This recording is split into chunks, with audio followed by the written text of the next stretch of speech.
So I've been forced into another diet tweak. The vegetables were not digesting well at all. I was waiting to adapt. I was just eating keto, one meal a day, but like a decent amount of veggies, and I was having a ton of gas immediately after adding the broccoli and cabbage. Why wouldn't I? But I was thinking, eventually my microbiome's just gonna adjust. We're not gonna have any gas. That never happened 3 months later. So I've made some tweaks.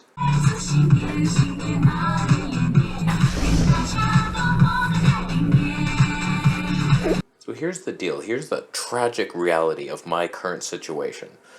I'm doing a 1 meal a day keto plan. I was vegan. I have sacrificed all my morals for health gains. I appear to not be gaining any though. I still suffer with the same basic stuff I've always been suffering. Skin just not perfect. Pretty good, but just still clogged. Digestion still kind of gassy. Like, things are great, but not perfect. I want teenage girl skin, captain of the volleyball team, not the ones with relationship problems who are addicted to Doritos, and they don't listen to their parents, they stay up late. Not those teenage girls. We're talking the valedictorian. So I've been trying a new skincare routine. That's just made things worse. I'm moisturizing for the first time in my life. That's just clogging my face.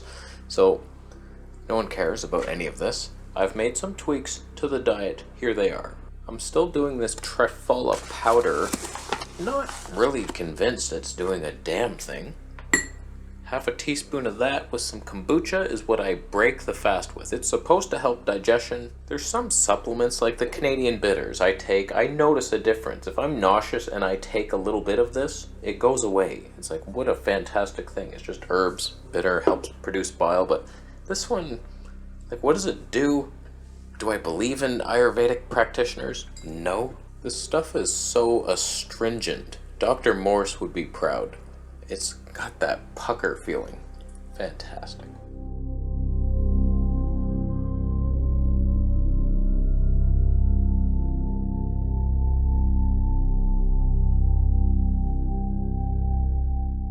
So that's the first thing I do.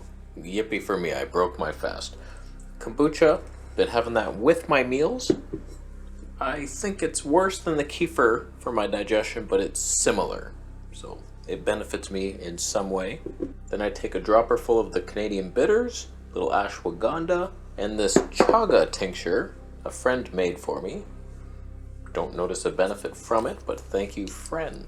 Now that I'm done all my toxic herbs, I am clearly the worst chef on the planet, and nobody would eat this in their right mind.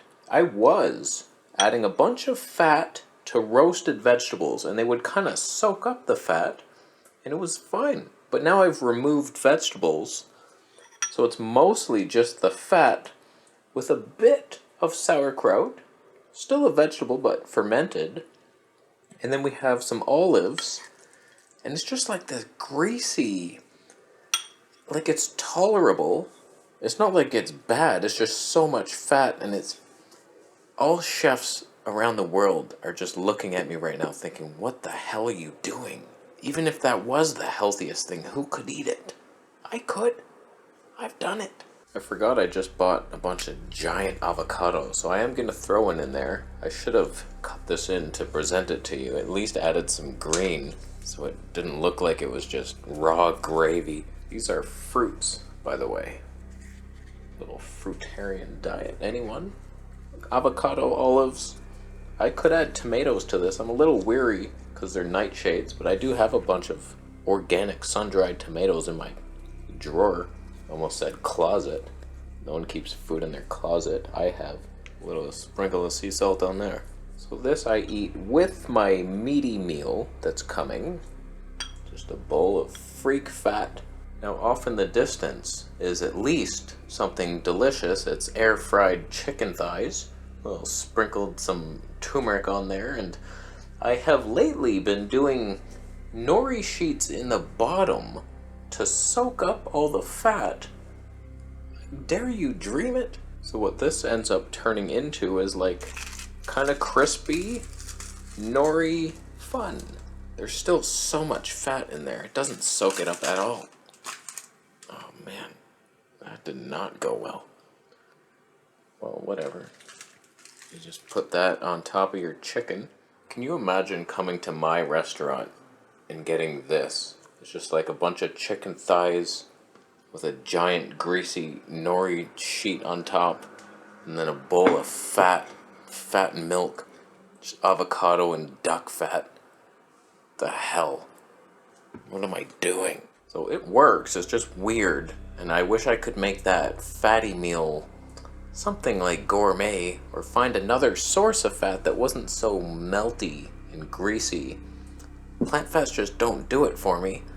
Oil is oil, it's not a food. That's why you go for like the tallow and stuff like that. It has actual nutrients in it, at least. Some, barely. So this is what I eat in a day to have good energy, mediocre skin, strange digestion, and happy thoughts. And I don't mind that. So thank you for watching and thumbing up and agreeing that this is likely the pinnacle of food. How could it not be?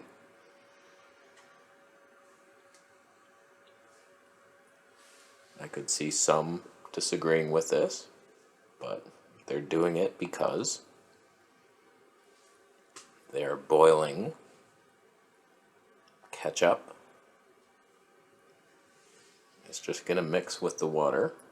It's not a sauce. Just because you water down poison doesn't mean that you're necessarily eating less poison. It could be homeopathic poison. So don't boil ketchup for homeopathic doses. I will do it. I've probably already done it. By the time you watch the episode, I'll leave. I'm not even gonna eat that.